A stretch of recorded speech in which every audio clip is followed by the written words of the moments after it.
रेशमा का देवर अंधा था, मगर पति का चाहता भाई होने की वजह से रेशमा उसके सारे काम करती थी।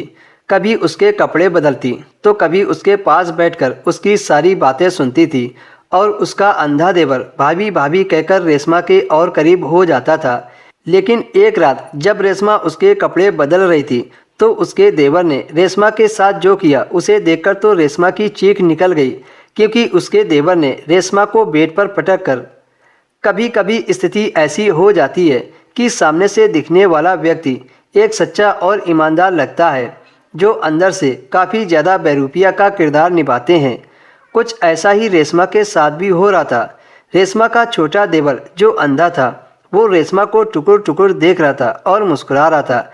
जब रेशमा की नज़र अपने देवर पर पड़ी तो उसे अजीब लगा कि जब मेरा देवर अंधा है तो फिर मुझे देखकर मुस्कुरा क्यों रहा है। इसी तरह के कई ख्यालात रेशमा के मन में आ रहे थे, पर इसका जवाब देने वाला कोई नहीं था। अगर कोई इसका जवाब दे सकता था तो वह खुद उसका देवर था।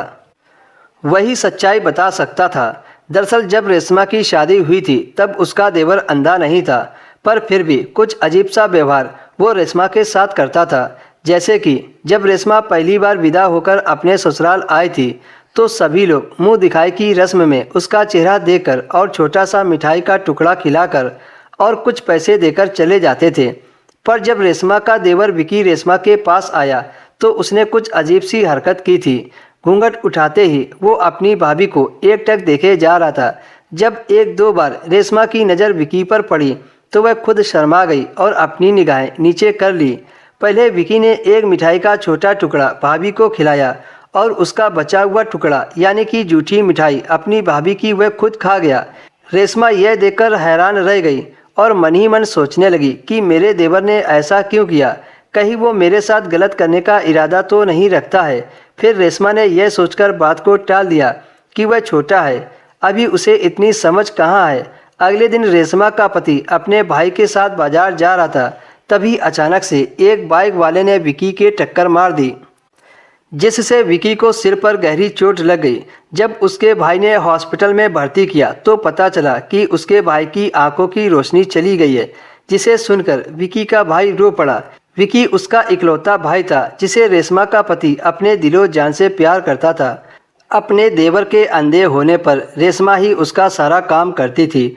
उसको नहलाना धुलाना, कपड़े बदलना, खाना खिलाना, सब काम रेशमा ही करती थी, क्योंकि उसका पति काम के सिलसिले से दूसरे शहर रहता था।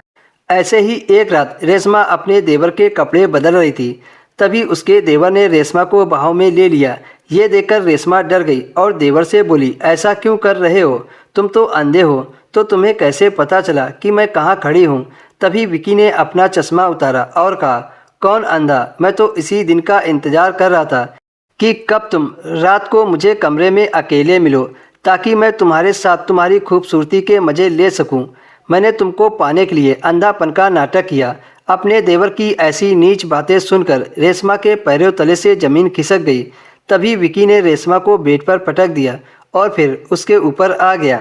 इससे पहले विकी कुछ करता, रेशमा ने अपने देवर को धक्का मारकर कमरे से बाहर निकलकर बाहर से कुंडी लगा दी और देवर को पुलिस के हवाले कर दिया।